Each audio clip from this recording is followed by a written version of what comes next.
ಕಪಟಿಯೇ, ಮೊದಲು ನಿನ್ನ ಕಣ್ಣಿನೊಳಗಿಂದ ತೊಲೆಯನ್ನು ತೆಗೆದುಹಾಕಿಕೊ. ಮತ್ತಾಯ 7ನೇ ಅಧ್ಯಾಯ 5ನೇ ವಾಕ್ಯ. ಸೋಮಾರಿಯಾದ ಒಬ್ಬ ವ್ಯಕ್ತಿ ಇದ್ದ.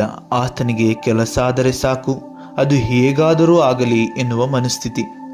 ಹೀಗಿರುವಾಗ ಒಂದು ದಿನ ವ್ಯಾಪಾರದ ವಿಚಾರವಾಗಿ ದೂರದ ಊರಿಗೆ ಹೋಗಬೇಕಾಗಿತ್ತು. ಆದ್ದರಿಂದ ಆ ವ್ಯಕ್ತಿ ತನ್ನ ಕಾರನ್ನು ತೆಗೆದುಕೊಂಡು ಹೊರಡಲು ಸಿದ್ಧನಾದ.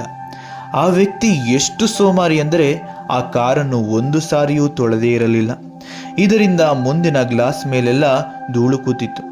ಆತ ಕಾರ್ನಲ್ಲಿ ಕೂತು ಹೊರಡಲು ಮುಂದಾದ. ಪೆಟ್ರೋಲ್ ಬಂಕ್ನಲ್ಲಿ ಪೆಟ್ರೋಲ್ ಹಾಕಿಸಿಕೊಂಡ.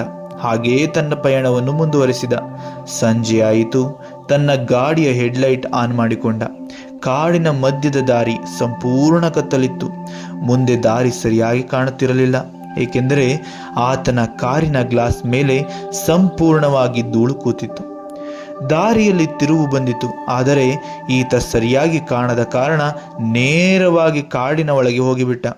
ಕಾರಿನ ಚಕ್ರ ಕೆಸರಿಗೆ ಸಿಕ್ಕಿ ಹಾಕಿಕೊಂಡಿತ್ತು. ಇದರಿಂದ ರಾತ್ರಿಯನ್ನು ಅಲ್ಲೇ ಕಳೆಯಬೇಕಾಯಿತು ಮತ್ತು ಸರಿಯಾದ ಸಮಯಕ್ಕೆ ತಲುಪಬೇಕಾದ ಊರನ್ನು ತಲುಪಲಾಗದೆ ವ್ಯಾಪಾರದಲ್ಲಿ ನಷ್ಟವನ್ನು ಅನುಭವಿಸಿದ.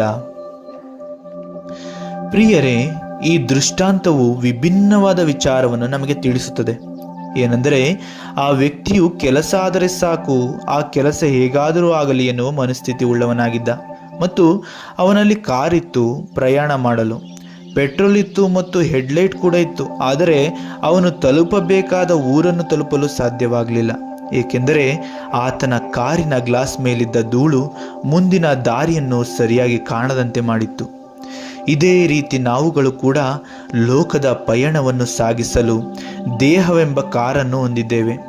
ಪೆಟ್ರೋಲ್ ಎಂಬ ಜ್ಞಾನ, ಬುದ್ಧಿ, ಶಕ್ತಿ, ಸಾಮರ್ಥ್ಯವನ್ನು ಹೊಂದಿದ್ದೇವೆ ಮತ್ತು ಸರಿ ತಪ್ಪುಗಳನ್ನು ಅರಿತುಕೊಳ್ಳುವ ಮನಸ್ಥಿತಿ ಎಂಬ ಬೆಳಕು ನಮ್ಮಲ್ಲಿದೆ.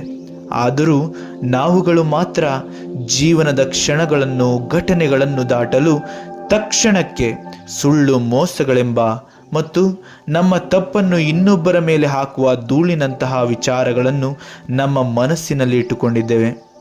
ಇದರಿಂದ ನಾವುಗಳು ಸರಿ ತಪ್ಪುಗಳನ್ನು ಅರಿತಿದ್ದರೂ ತಪ್ಪುಗಳನ್ನೇ ಆಯ್ಕೆ ಮಾಡಿಕೊಳ್ಳುತ್ತಾ ಕತ್ತಲ ದಾರಿಗೆ ಹೋಗಿಬಿಡುತ್ತೇವೆ ಮತ್ತು ಜೀವನದಲ್ಲಿ ಮುಂದಿನ ದಾರಿ ಕಾಣದೆ ಕಷ್ಟ, ನೋವು, ನಷ್ಟಗಳನ್ನು ಅನುಭವಿಸುತ್ತೇವೆ. ಹಾಗಾಗಿ ಸುಳ್ಳು, ಮೋಸ, ಅನ್ಯಾಯಗಳೆಂಬ ತಪ್ಪು ಆಯ್ಕೆಗಳನ್ನು ಬಿಟ್ಟು ನ್ಯಾಯ, ನೀತಿ, ಪ್ರಾಮಾಣಿಕರಾಗಿ ಜೀವಿಸೋಣ. ದೇವರ ಬೆಳಕೆಂಬ ಆಶೀರ್ವಾದದೊಂದಿಗೆ ಸಂತೋಷ, ನೆಮ್ಮದಿ, ಸಮಾಧಾನದಿಂದ ಗುರಿಯನ್ನು ತಲುಪೋಣ. ಜೈ ಯೇಸು ಕ್ರಿಸ್ತ.